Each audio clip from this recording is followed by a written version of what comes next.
So, considering now we're getting into holiday sort of season time-ish, Christmas, whatever you call it, because I call it Christmas, but I've got to be respectful for people, so let's call it December. I thought of, I guess another one of my hidden gems, sort of implicated in the title. But this time I wanted something to be definitively kid-friendly. Because obviously Time Splitters isn't. Bug's Life sort of is. Kids might not like puzzles like Lumines. And Japanese wackiness like Katamari is a little bit. And also Earthquakes. Not really suitable. So this is sort of. I never knew this existed properly until a few years after the game came out. And then I hunted it for, let me just have a look.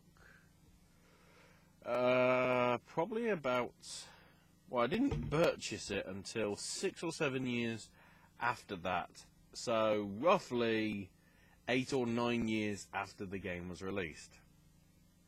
Yet, the most intriguing thing, it takes something that hopefully quite a lot of people like, which is Disney, and taking the heyday of one of the best alternative sport franchises that there's been in Tony Hawk.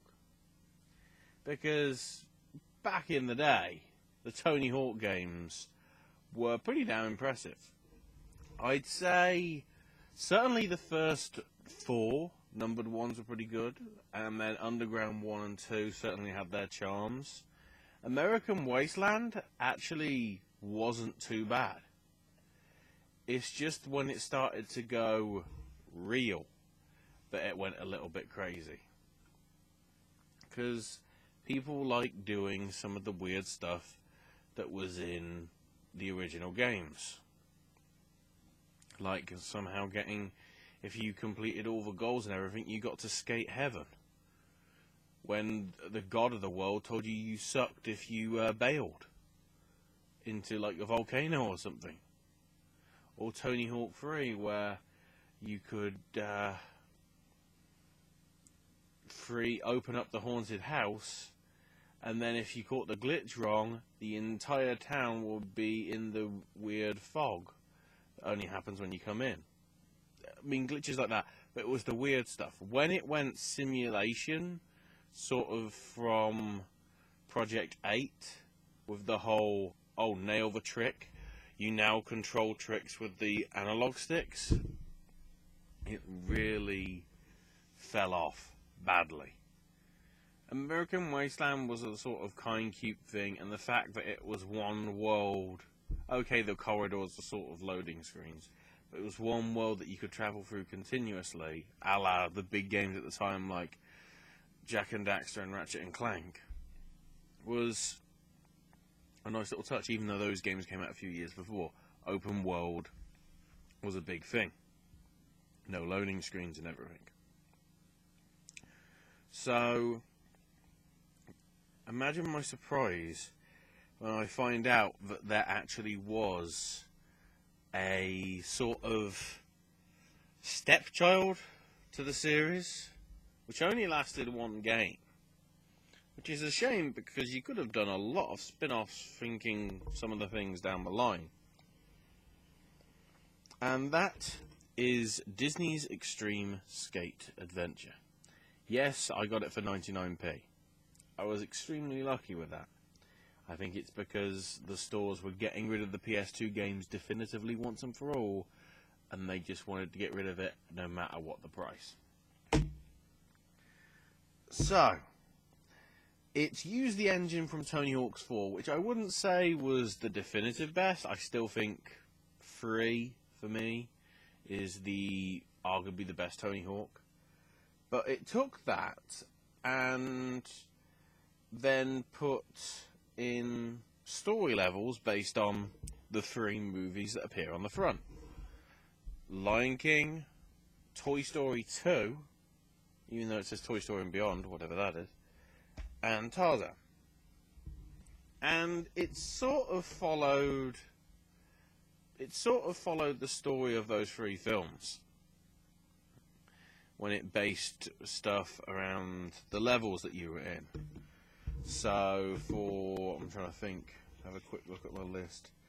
So with Toy Story, it started with a level inside Andy's bedroom, then went to Pizza Planet, and then to Zurg's world.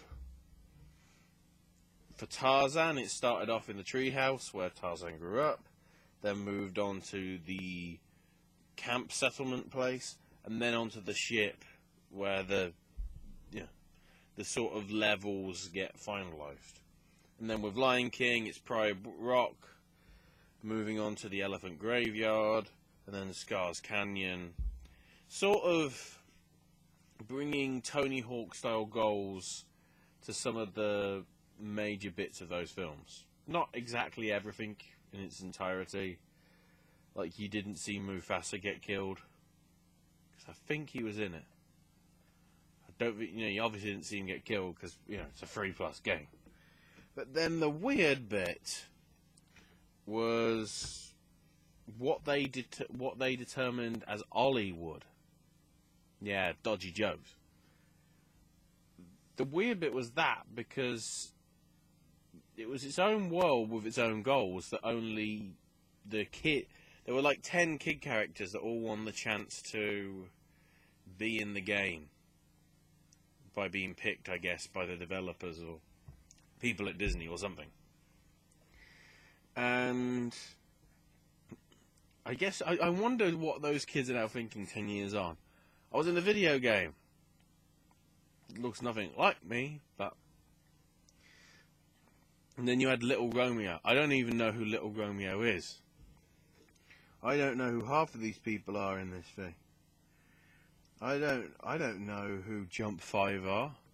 I searched on Wikipedia, it says they're a Christian group. That's all I know. Yeah, the only music tracks that I like on it is Where's Your Head At, because it's British, because it's Basement Jaxx. Sell Out, which is Real Big Fish, mainly because that featured on the soundtrack back in FIFA 2000, which is a game I played probably too much. And also, You Get a Clue is weird. Can't even think what the other one is. Trying to find it eventually. Eventually I'll find it. Where is it? Pacific Coast Party from Smash Mouth. Who did All Star in Shrek and all that. But, relatively good soundtrack that will appeal to kids. Levels that will appeal to kids. But in actual fact, it's sort of, if people are looking for a game that they haven't played, but is Tony Hawk, buy this. Okay, at first, there is an option for, it's automatically, because it's kids, set to amateur controls. So basically what that means is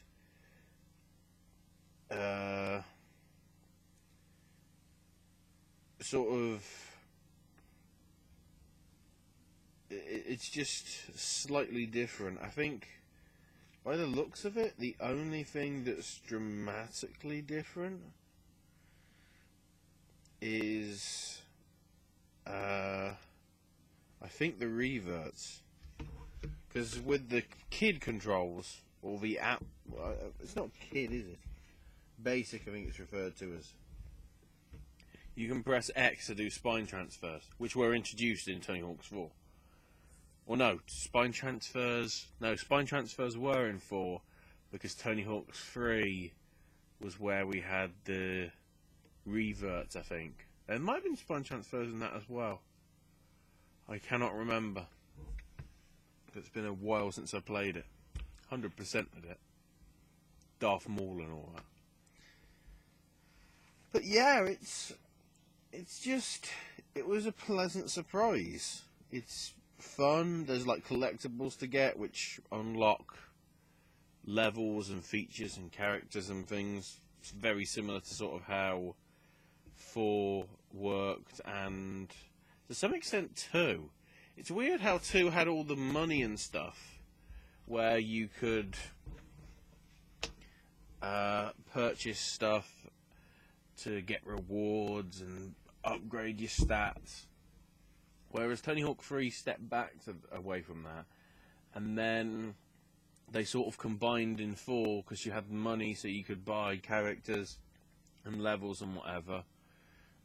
But then also, oh, you've done this, you get a stat point. And that sort of, I think, does carry over into this one. Toys for Bob did a very good job in terms of taking the Neversoft engine, rest in peace Neversoft, and adapting it around. They did a pretty good job. The fact that, in essence, if you take away all the Disney characters, it is Tony Hawk's 4, even with the fact that you've got the 2-player split screen for Score Attack or King of the Hill, and then you've also got the Take It in Turns Horse Challenge, which was always some of the best multiplayer stuff that Tony Hawk's ever did. I only bring it up because Tony Hawk said that he wants to bring a new Tony Hawk's game next year to next-gen consoles. And we know how average Tony Hawk's Pro Skater HD was, because it was trying to be new but also old. Bit of advice. I know we can't do it with licenses, but make it like this. Make it like the classic, old school proper stuff. No monetization, no DLC, all the characters on the disc, all the levels, all the stuff. If you want to make it accessible to kids, do a simple control system, and more people will buy it. After they did that bloody plastic board crap thing with Tony Hawk's Ride and Tony Hawk's Shred and Tony Hawk's Oh wait, this is crap and Tony Hawk's Invisible quotation marks, nearly forgot they were then. If you can find this second hand and you haven't played it before, even though you might look weird if you're an adult and buying this, don't be ashamed, because in essence, this is probably better than pretty much the last 6 Wastelands. The last 4 or 5 Tony Hawk's games put together. Tony Hawk's 8, Proving Ground, Ride, Shred, and the HD one. This is when it was fun. We want more fun from a Tony Hawk game, even if this isn't a Tony Hawk game, but it is because it's the engine. Regardless, make sure that when you get a game for your kids, as I've previously mentioned, don't just buy them GTA 5 because they want it. Buy them something that you think will be a good thing for them.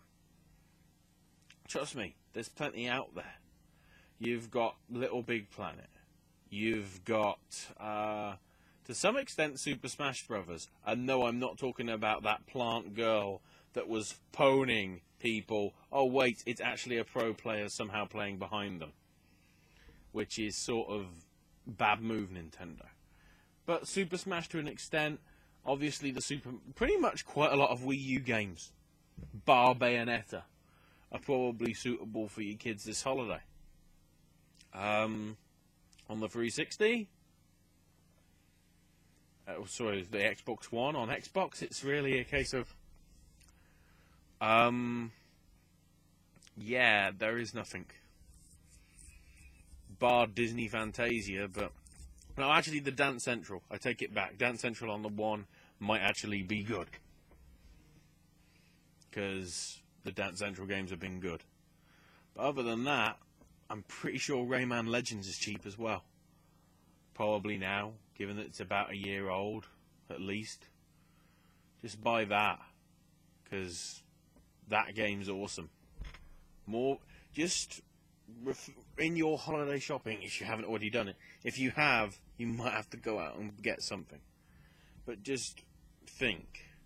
Let the kid enjoy its kid life. Not get traumatized by other 10-year-old kids swearing at it in Call of Duty. Happy holidays.